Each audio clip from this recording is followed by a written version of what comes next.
متى ظهر السحر؟ وما هي أشهر معتقدات الحضارات السابقة والحالية حول السحر؟ وأيضا ما هي الطقوس التي تتبعها بعض هذه الحضارات؟ مرحبا بكم أصدقائي. أولا صلوا على الحبيب. في البداية لا تنسوا الاشتراك في القناة وتفعيل زر الجرس ليصلكم كل جديد. ولنبدأ.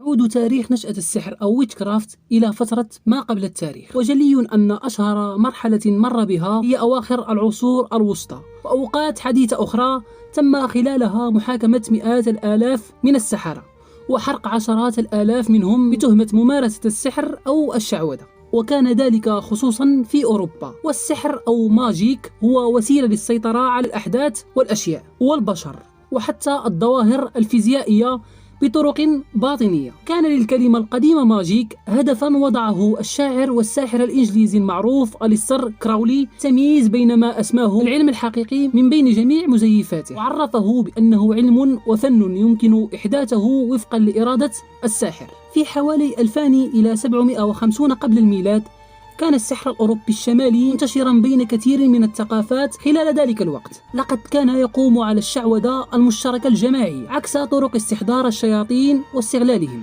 فمثلا كان هناك سحر الأنجلو-ساكسوني الذي كان يمارس بواسطة نوبات وحيل بسيطة، وأحيانا تكون الأجواء التي يمارس فيها مختلطة مع عناصر دينية تتلو صلوات خاصة. وفي تلك الفترة كان سكان أوروبا يستخدمون السحر كجزءا من حياتهم اليومية في إنجلترا.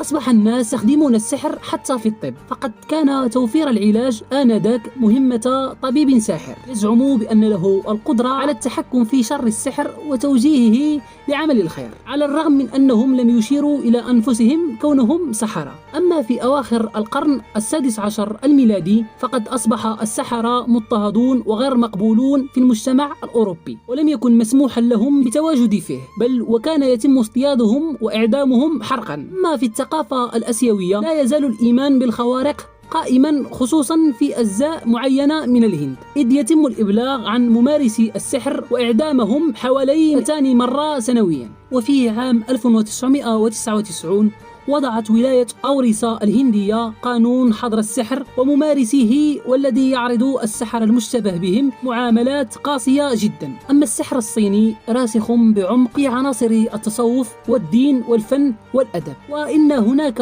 العديد من المعتقدات القديمة من بينها علوم قراءة الطالع والاستبصار والتنجيم، والتي لا تكاد توجد في تقاليد الصين القائمة حتى الآن. إكسورسيسين هو نوع من الشعوذة الشعبية في منطقة غوانغدونغ الصينية، وهو منتشر بكثرة في أجزاء هونغ كونغ، والغرض منه هو لعنة الأعداء باستخدام السحر الأسود. وكثيرا ما يعتبر هذا النوع من الطقوس مهنة تحتاج خبرة، حيث يتم تنفيذها من قبل النساء الأكبر سنا فقط. وفي الفلبين اعتمدت كلمة مامبارانغ لوصف الساحر، أما مالارانغ فهي تعني الساحرة، وبارانغ هي الكلمة المستخدمة لوصف الشعوذة الخبيثة خنافس الفطريات المستعملة فيها. تقول القصص الحضارية الفلبينية أن مامبارانغ وهو الساحر يحتفظ بتلك الخنافس السامة في زجاجة أو قصبة من الخيزران ويغذيهم بعناية. عندما يوظف تلك الكائنات لتحقيق مآربه يبدأ بترتيل نوع من الصلاة، بحيث يهمس فيها تعليماته يحدد الضحية للخنافس، التي تقوم بعد ذلك بالبحث عن ضحيتها والدخول إلى جسمها عبر أي فتحة جسدية: الأنف، الفم، الأذنين، فتحة الشرج أو أي جروح مفتوحة. بعد ذلك يشعر من التعرض لهذا السحر المقرف بآثار غزو تلك الطفيليات اعتمادا على المنطقة التي دخلت منها. على سبيل المثال، ألم على مستوى البواسير إذا كان الدخول من خلال فتحة الشرج، ألام الأذن إذا حدث الأمر من خلال الأذنين. سوانجي هو نوع من السحرة المذكورون في نظام اعتقاد بعض قبائل غينيا الجديدة مثل كومباي وإنواطان، ويقال أن سوانجي يأكل الدم أو الأعضاء الداخلية لضحاياه ثم يملأ الجثث بالأوراق والعشب، ويعتقد أيضا أنه يلتهم روح الشخص. حسب الأسطورة ففي حالة تعرض إنسان للهجوم من قبل سوانجي يقال أنه سيتحول إلى زومبي فيد، ومن ثم فهو يعود إلى دياره، يكون باديا عليه أنه سقط في حالة غامضة.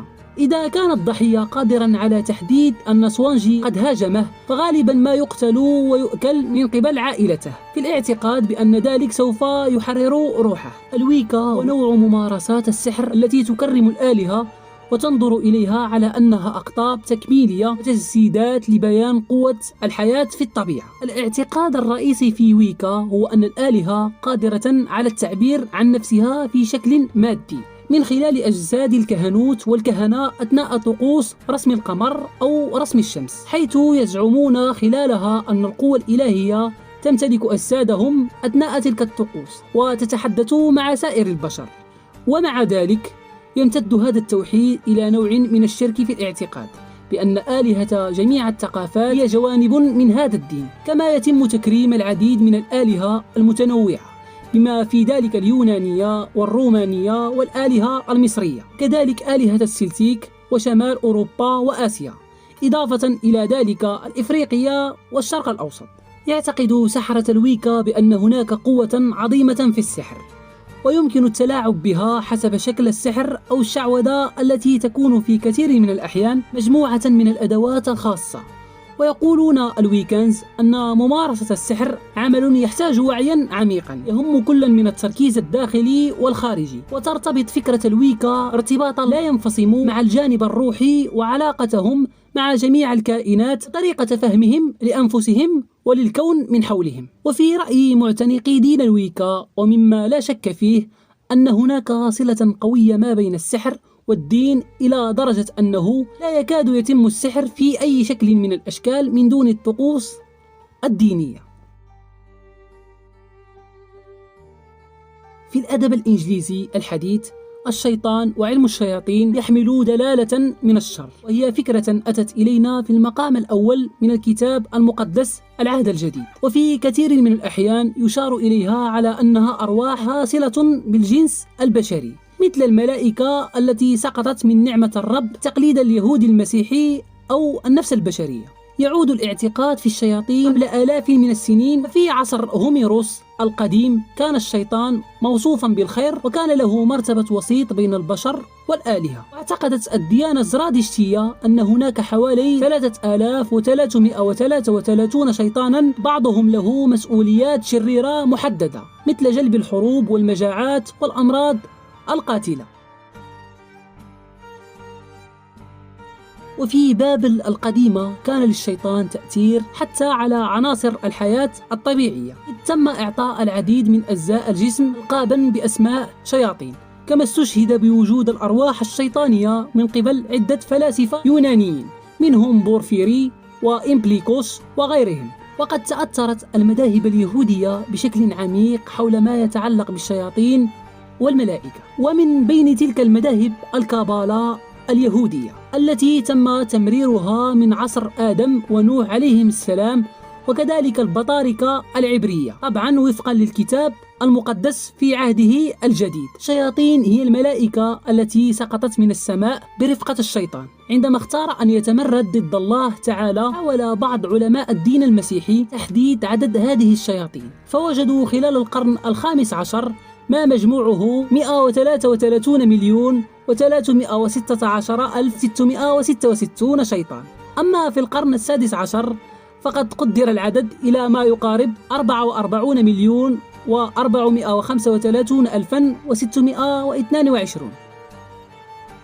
على الرغم من أن فكرة سياسة الشيطانية تعود إلى فترة العصور الوسطى، إلى أنه لا يزال بعض الناس اليوم يعتقدون أن الشيطان يمكنه تملك الشخص ببساطة عن طريق ارتكاب الخطيئة، وأنه يستطيع السيطرة على كامل جسمه فعليا. وهذا النوع من الحيازة يمكن أن يؤدي إلى نتائج كارثية ما هو موضح في الكتب المقدسة وفي عدد لا يحصى من قصص الرعب والأفلام السينمائية. أصدقائي المحترمين، كان هذا الجزء الأول حول تاريخ السحر. إذا أعجبكم هذا الفيديو أتمنى أن تضعوا آراءكم في التعليقات، وشكرا لكم على المتابعة. دمتم في أمان الله.